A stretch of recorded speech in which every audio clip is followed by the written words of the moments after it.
La noche del 6 de agosto de 1930, un juez de Nueva York salió de un restaurante, subió a un taxi y desapareció. No dejó una nota, no avisó a su esposa, no volvió a su apartamento. Durante décadas aparecieron rumores sobre corrupción, crimen organizado y asesinato, pero nunca se encontró su cuerpo. Su nombre era Joseph Forrest Crater. Crater tenía 41 años y acababa de convertirse en juez de la Corte Suprema del Estado de Nueva York.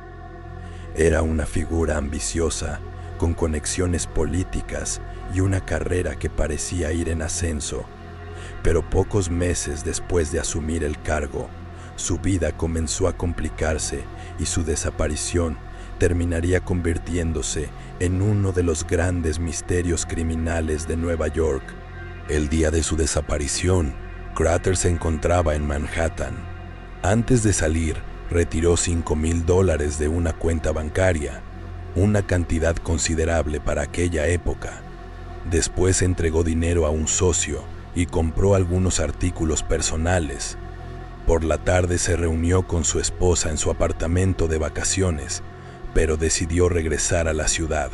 Más tarde, Crater cenó con un abogado llamado William Klein y después entró en contacto con dos mujeres conocidas.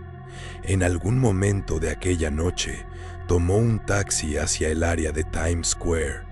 Fue la última vez que alguien pudo confirmar con seguridad que el juez estaba vivo.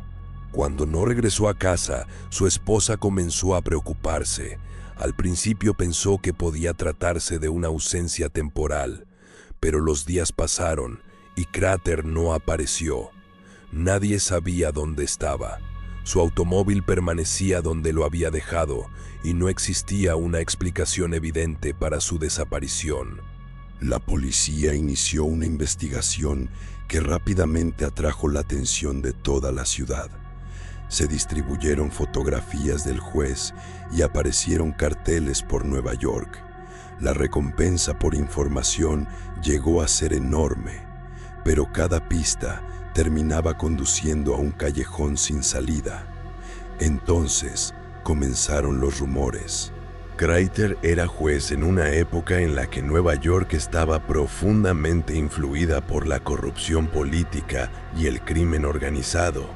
Algunos investigadores sospecharon que podía haber estado relacionado con asuntos delicados. Se habló de sobornos, apuestas ilegales y conexiones con figuras criminales.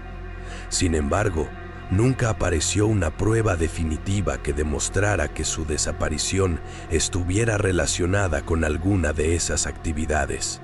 También se investigó la posibilidad de que Crater hubiera huido voluntariamente. Había retirado dinero y parecía estar atravesando problemas personales. Tal vez decidió abandonar su vida anterior y comenzar de nuevo en otro lugar. Pero esa teoría tampoco consiguió explicar completamente su desaparición. Su esposa afirmó que Crater no tenía motivos evidentes para desaparecer. Además, dejar atrás su carrera, su hogar y su vida personal sin avisar resultaba difícil de entender. Si realmente había planeado escapar, habría necesitado organizarlo con mucho cuidado. La investigación se extendió durante años.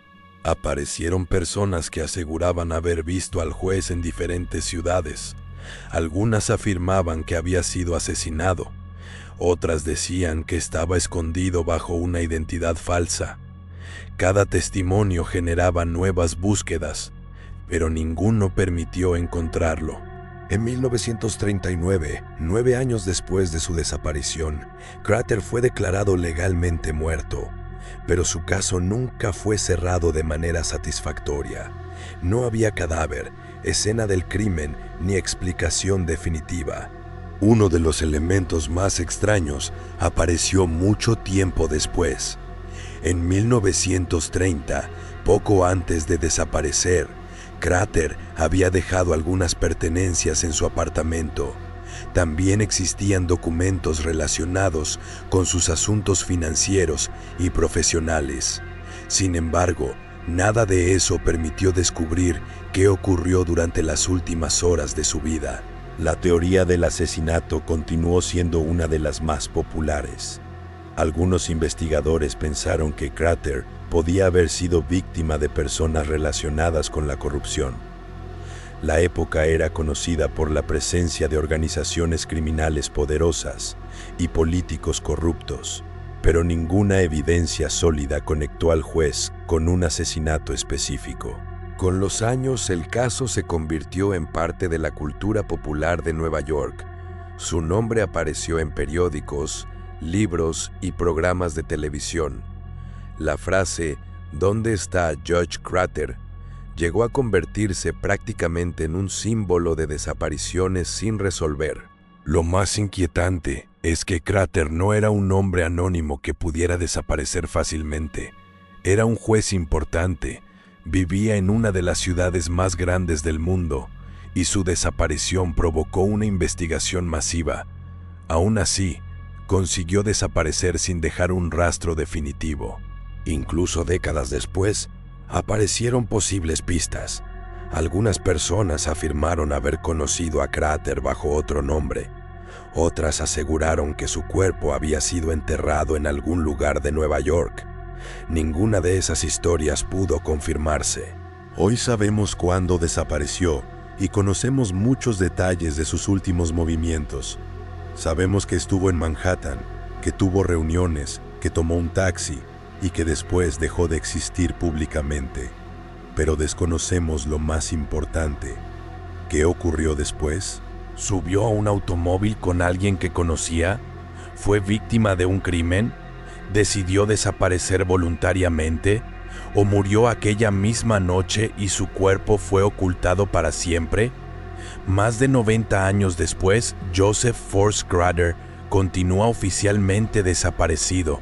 Y quizá lo más perturbador de su historia sea imaginar que, aquella noche de agosto de 1930, un hombre salió de un restaurante en una ciudad llena de millones de personas y simplemente se desvaneció, sin cadáver, sin explicación, sin una última pista capaz de revelar dónde terminó su historia.